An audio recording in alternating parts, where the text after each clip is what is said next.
Hey there, it's E Squared Photography. I'm Erin. And I'm Emily, and we are here to keep things simple and fun.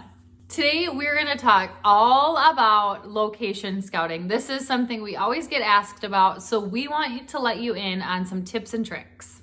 And make sure to stay all the way till the end because we have a special treat just for you. By the end of this video, you are going to be excited to go out and scout some new locations for your upcoming sessions.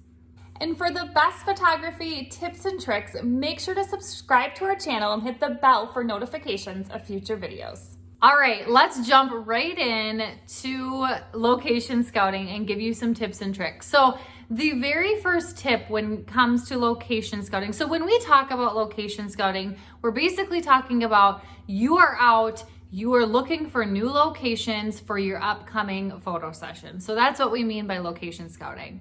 So the first tip we want to talk about is time of day. You guys, when you head out to location scout, pay attention to the time of day. If your session is at 7 p.m. at night, don't go location scouting in the middle of the day at noon on your lunch hour. You want to do it as close to the actual time of the session as you can get. The next tip we have for you is to make sure when you go out in location scout to do it close to your session date.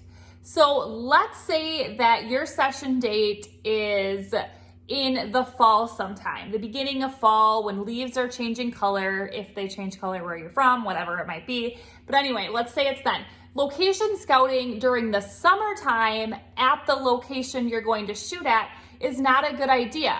The light changes, the look changes. So location scout, we typically location scout about a week before the session, depending on what it might be, but that's typically what we do. So location scouting, the time of day is super important because you want to practice taking pictures and looking at it to see what the light's like when you are actually going to do it. And then again, closer to that session date. Yes, because like we said, especially if you're from where we are, seasons change, crops get cut in fields. You want to make sure that the field is going to look the way that it is for your session, so you don't want to go too far in advance. And you guys, we end our sessions at 6:30 p.m. right now. A couple months ago, we were ending our sessions almost at 8:30 or 9 p.m. So the time changes too. So pay attention to all those things when you're location scouting. All right, what's next? The next tip we have for you is to ask permission.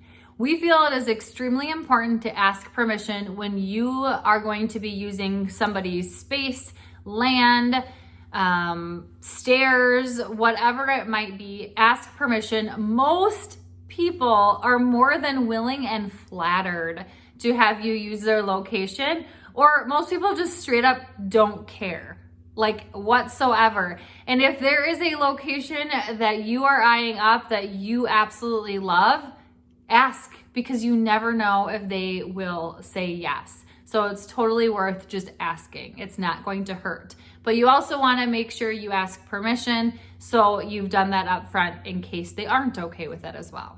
All right, you guys, comment below right now for us. What is your biggest struggle when it comes to photography? Let us know. Okay, the next tip is huge to us. When we go location scouting, we're lucky because typically we're together when we do it. But if you are location scouting by yourself, make sure to bring a camera, and bonus, bring a subject. Bring a friend, bring your kid, whatever it might be. Bring them with so you can see what it's going to look like. A lot of times we will go snap pictures at a bunch of locations that we're interested in and then go home and edit them and see how they even edit to see if we like the look it's going to give us in that next week or so. Now, heads up, you guys, this is not something we do before every single session. We do this like a few times throughout our busiest season so we can get some new locations and new looks. Once we find a location we absolutely love, we keep reusing it. So this is not something necessary to do before every single session. Another tip we have for you is to practice.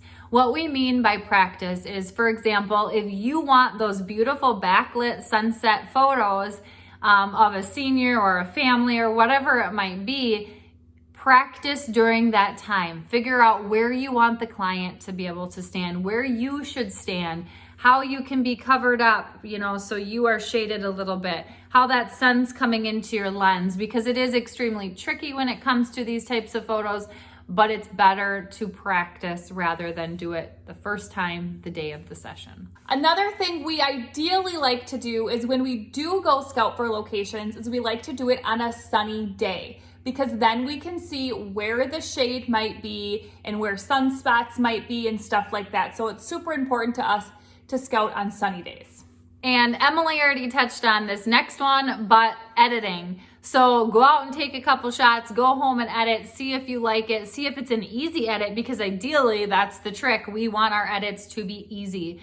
And if it's not, maybe you need to go back out and retry a different location. So now the main reason, the big reason that we do go out and location scout is to look for good light. Good light is so important to us because it's going to help speed up our editing in the long run. So that is our main goal, and that is why we like to do that.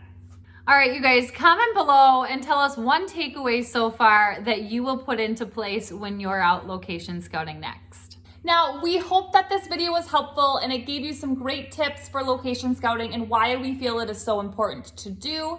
Now, we know that sessions can be overwhelming, so we have 2 guides for you in the description below: a family session planning and posing guide and a senior session planning and posing guide, and you can get those in the description below. If you have found this video useful today, make sure to you share, subscribe, and let us know so we know to make more videos just like this one. And if you don't already, make sure to follow us on Instagram at e2photography for even more behind the scenes of us at sessions. And we will see you next time.